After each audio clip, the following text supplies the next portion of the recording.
dois être sincère comme un démocrate et aussi comme un Congolais qui se respecte. Et un Congolais qui a aussi beaucoup plus du respect et de la compassion à nos frères et sœurs congolais qui souffrent de par-ci, par-là, de partout. Et à Goma, à Beni, à Butembo, à Kisangani, à Bukavu, à Kinshasa, et partout, même dans des pays étrangers, il y a des Congolais qui souffrent et que je respecte beaucoup.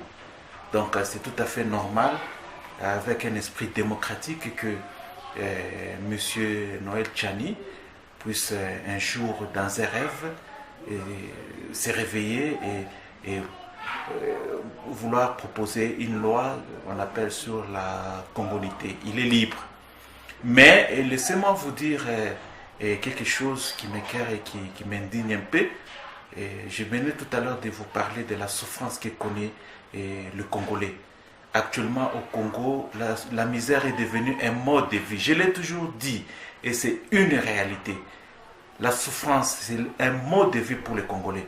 Les Congolais trouvent que c'est normal qu'ils souffrent aujourd'hui et qu'ils acceptent cette souffrance. Je voudrais peut-être demander à M. Noël Tchani de réfléchir encore plus. J'ai appris que c'est un médecin parce que je ne m'intéresse jamais à sa vie. J'ai appris aussi qu'il était candidat. Je me rappelle, c'est vrai, je dois être sincère, qu'il était candidat présidentiel. S'il faudra d'abord commencer par voir combien il avait eu, pour moi c'est déplorable. Ça prouve qu'il n'a pas la tête au Congo. Parce que je voudrais voir aujourd'hui M. Noël Tchani comme étant médecin, pouvoir faire ses études pour pouvoir proposer par exemple un médicament contre la pandémie de Covid-19 qui fait rage aujourd'hui. Qu'on nous dise quand même aujourd'hui qu'il y a un Congolais qui a trouvé un médicament par rapport à Covid-19, mais ce n'est pas le cas. J'ai suivi ses interventions, il nous a parlé de Gandajika. Il nous a dit clairement qu'il était de Gandajika et son père et sa mère étaient de Gandajika. Mais j'ai vu aussi des journalistes descendre en Gandajika nous montrer la façon dont nos frères et sœurs sont en train de souffrir en Gandajika. Donc, s'il est de Gandajika, ça veut dire qu'il est de Bushmaï, il est du Kasaï. Donc, je voudrais peut-être que Noël Tchani pouvait proposer, conseiller par exemple au président de la République qui est son frère, de pouvoir un peu chercher comment trouver des solutions afin qu'on puisse éliminer la famine et la souffrance qui est en train de vivre nos frères et sœurs, les populations de Gandajika.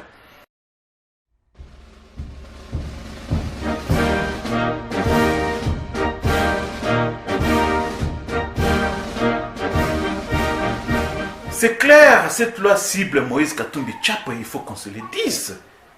Depuis Moïse Katumbi Tchapa a été gouverneur, il a montré.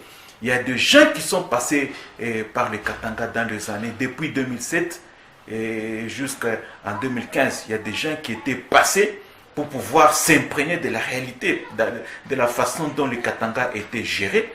Moïse Katumbi Tchapa, en étant gouverneur du Katanga, il a vraiment donné un sens, un espoir de vivre, un espoir d'un Congo nouveau au Katanga. Il est ciblé, pourquoi? Parce qu'aujourd'hui, qu'on se le dise, ce n'est pas parce qu'il s'agit de Moïse Katumbi Tchapa, mais soyons sincères et sérieux. Il n'y a pas vraiment un candidat potentiel, un homme providentiel comme Moïse Katumbi Tchapa.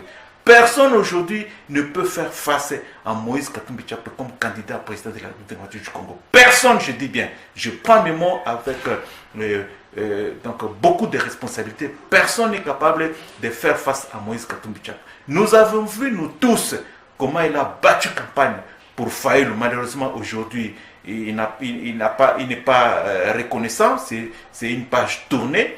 Moïse Katumbi Tchapa est celui qui incarne l'espoir de tous les Congolais. Et à travers l'ensemble, il l'a dit. Et pourquoi d'ailleurs ensemble? Ensemble, ça veut dire, aujourd'hui, nous sommes en train de chercher l'unité de tous les Congolais. Et cette loi cible effectivement Moïse Katumbi Tchapa. Qu'on nous dise qui est celui qui n'a pas de père congolais. C'est Moïse Katumbi Tchapa, c'est une loi ciblée. Et ce n'est pas le moment. Ce n'est pas le moment. Aujourd'hui, nous avons besoin de tous les fils et filles du Congo pour pouvoir construire notre pays. Nous n'avons pas besoin de la discrimination. Et d'ailleurs, c'est en violation de la constitution de notre République. Il y a des articles qui les prouvent que ça ne passera pas cette loi. Si ça passe, ça veut dire qu'on va violer la constitution. Je donne à ceux qui lisent, si vous voulez lire, parce qu'on nous a appris que les Congolais n'aiment pas lire. Nous avons toutes les réalités dans notre constitution que nous devons respecter. J'ai compris aussi que Noël Tchani n'a pas lu la constitution. Et je lui renvoie à lire l'article 12, à lire aussi l'article 10, à lire l'article 13, à lire l'article 72. Il va comprendre qu'il est en violation de la constitution de la République. Si jamais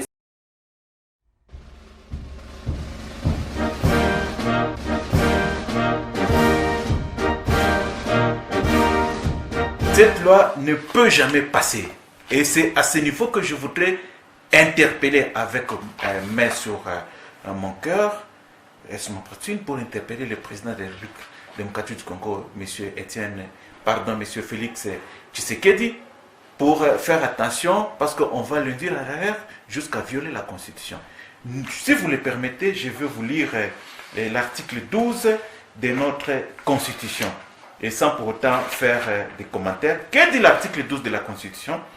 Tous Congolais sont égaux devant la loi et ont droit à une égale protection des lois.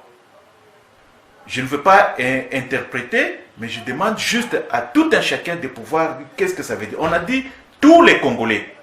On n'a pas dit Congolais des pères ou des mères, non, on a dit tous les Congolais sont égaux devant la loi et ont droit à une égale protection des lois. Et la Constitution, c'est notre loi fondamentale. Je vais à l'article 13. Qu'est-ce que l'article 13 nous dit?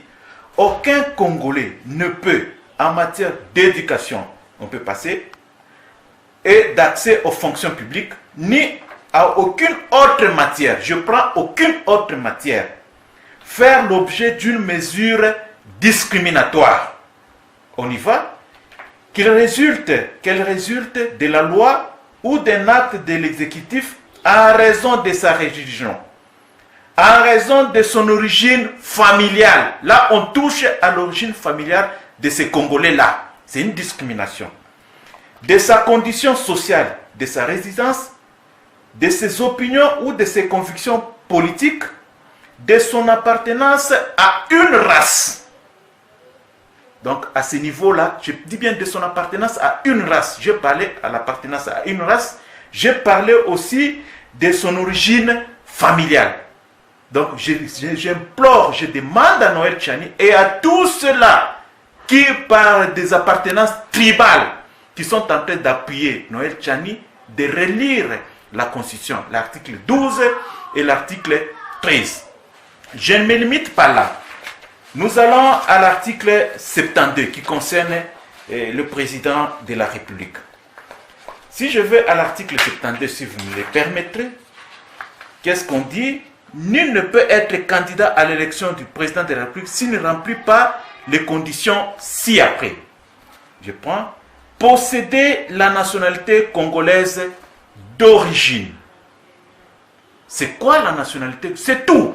Point. On dit la nationalité congolaise d'origine. Et j'informe que Moïse Katumbi Chapwe a la nationalité congolaise d'origine. Non seulement lui, tous ceux qui ont des mères ou des parents étrangers ont des nationalités congolaises d'origine. Ils sont congolais d'origine.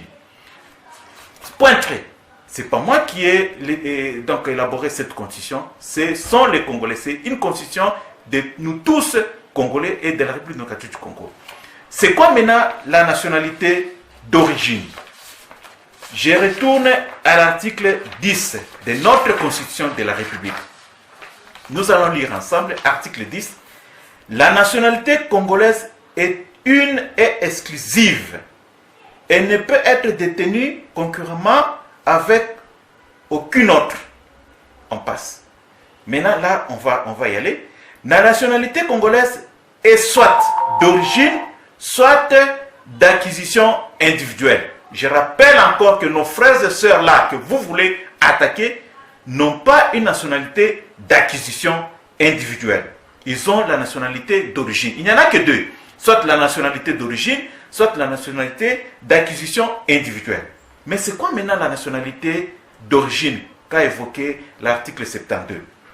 Et Congolais d'origine, toute personne appartenant au groupe ethnique dont les personnes et les territoires constituant ce qui est devenu le Congo, présentement la République démocratique du Congo, à l'indépendance. Pointré. Alors, la Constitution est claire. Je demande juste à tous ceux-là qui veulent induire Noël Tchani en erreur, induire le président de la République démocratique du Congo en erreur, de faire profil bas. Parce que nous sommes là tous Congolais, nous voudrons construire ce pays, développer notre République du Congo avec tous les fils et toutes les filles de la République démocratique du Congo pour que nous